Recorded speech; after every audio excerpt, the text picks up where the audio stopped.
Hello नाजरीन, अस्सलाम वालेकुम and welcome to SMC Urdu.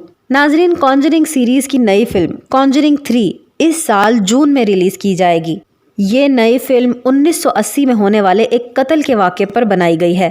इस केस में जो आदमी इन्वॉल्व था उसका नाम आर्ने जॉनसन था। आज की इस वीडियो में मैं आपको बताऊंगी कि ये हैरत अंगेज वाक़या क्या था और इस आदमी पर केस क्यों हुआ था। नाजरीन, ये कहानी अमरीकी शहर ब्रूकफील्ड की है। 3 जुलाई 1980 की रात को इस शहर में बहुत तेज बारिश हो रही थी। इस शहर के एक घर में एक 11 साला बच्चा डेविड ग्लैडजल अचानक अपने बेड पर से चीखता हुआ उठा। उसने अपनी फैमिली को बताया कि उसे अपने कमरे में एक आदमी नजर आया है जिसकी आंखें काली थीं और पतला सा चेहरा था और उसके दांत बहुत नोकीले थे। डेविड की फैमिली ने उसकी बातों पर ज्यादा ध्यान नहीं दिया और सोचा कि हो सकता है कि डेविड ने कोई ख्वाब देखा हो, लेकिन ये वाकया बस अभी शुरू ही हुआ था।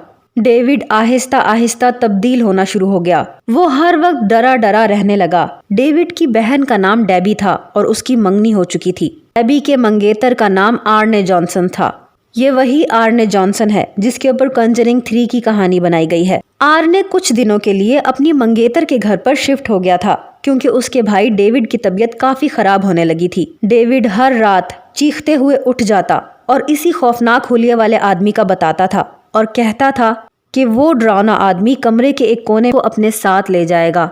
नाजरीन, डेविड के घर वालों को असल परेशानी तब होना शुरू हुई जब डेविड के जिस्म पर खुद ब खुद जख्मों के निशान बनना शुरू हो गए। ये निशान तब बनते थे जब डेविड सो जाता था। उन लोगों के घर के ऊपर वाले हिस्से से अजीब सी आवाजें भी आना शुरू हो गई थीं। डेविड की फैमिली काफी डर गई थी। वो लोग इसको एक साइकेट्रिस्ट के पास भी लेकर गए, लेकिन डेविड की हालत और भी बिगड़ने लगी, यहाँ तक कि ये मुख्तलिफ आवाजों में बातें करना शुरू हो गया। डेविड एक किताब के बारे में बातें करता जिसका नाम पैराडाइज लॉस्ट था। डेविड इस किताब को अपनी फैमिली को सुनाता था, हालांकि उसने ये किताब कभी नहीं पढ़ी थी। डेविड को ये भी लगता था कि कोई उसका गला दबाता है। ये केस पूरे अमेरिका में मीडिया पर आने लगा और इस केस को मशहूर पैरानॉर्मल इन्वेस्टिगेटर्स एड और लॉरेन वॉरेन ने भी इन्वेस्टिगेट किया। उन दोनों का दावा था कि डेविड के साथ 43 डीमंस हैं, यानी ऐसे 43 शयातीन मौजूद हैं जो उसका पीछा नहीं छोड़ रहे। नाजरीन, आप सोच रहे होंगे कि इस पूरे केस में डेविड की बहन का मंगेतर आर्ने जॉनसन कहाँ से आ गया। ये लड़का उन दिनों डेविड के घर में ही रह रहा था और अक्सर ऊंची आवाज में कहता था कि ये शयातीन मेरे जिस्म में दाखिल होने से डरते हैं। उस वक्त इसे ये नहीं पता था कि इसकी अपनी जिंदगी भी अब तब्दील होने वाली है। नवंबर 1980 तक डेविड की तबीयत तो काफ़ी संभल गई, लेकिन आर्ने के साथ कुछ अजीब होने वाला था। आर्ने एक इंतहाई सीधा सा आदमी था। इसका कोई क्रिमिनल रिकॉर्ड भी नहीं था। ये बहुत मेहनती इंसान था। जैसे ही डेविड की तबीयत संभली, आर्ने की तबीयत खराब होना शुरू हो गई। वो लोगों को देखकर गुर्राने लगा और लोगों को बिला वजह धमकियां देने लगा। एक दिन उसकी गाड़ी एक दरख्त के साथ टकरा गई तो आर्ने ने इस एक्सीडेंट का जिम्मेदार शयातीन को करार दे दिया। उसने कहना शुरू कर दिया था कि वो पोजेस्ड है और शयातीन ने उसकी गाड़ी को बेकाबू करके दरख्त में मारा है। ये आदमी ये भी कहता था कि इसके घर के बाहर एक पुराना कुआं है और उस कुएं के अंदर शयातीन उसको नजर आते हैं। नाजरीन, 16 फरवरी 1981 को ब्रूकफील्ड में उस वक्त खौफ फैल गया जब आर्ने ने एक आदमी को कत्ल कर दिया। आर्ने एक रेस्टोरेंट में अपनी मंगेतर डेबी और अपने मालिक मकान एलन के साथ खाना खा रहा था।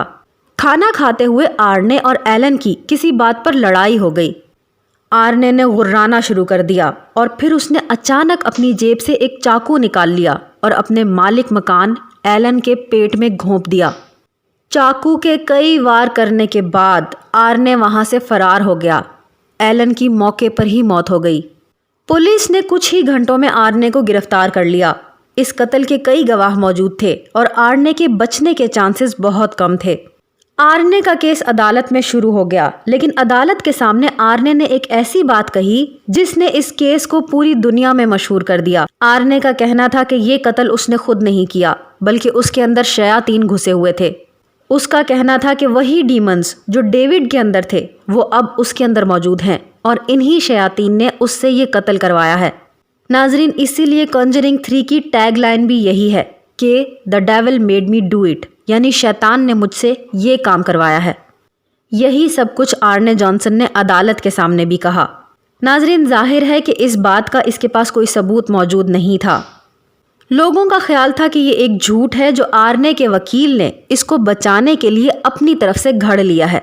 ये केस कई हफ्तों तक अदालत में चलता रहा और मीडिया में काफ़ी मशहूर हो गया।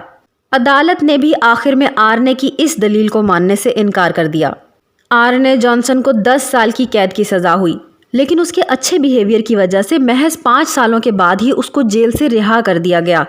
इस केस पर उस ज़माने में एक टेलीफिल्म भी बनाई गई थी जिसका नाम द डीमन मर्डर केस था और इस पर एक किताब भी लिखी गई थी।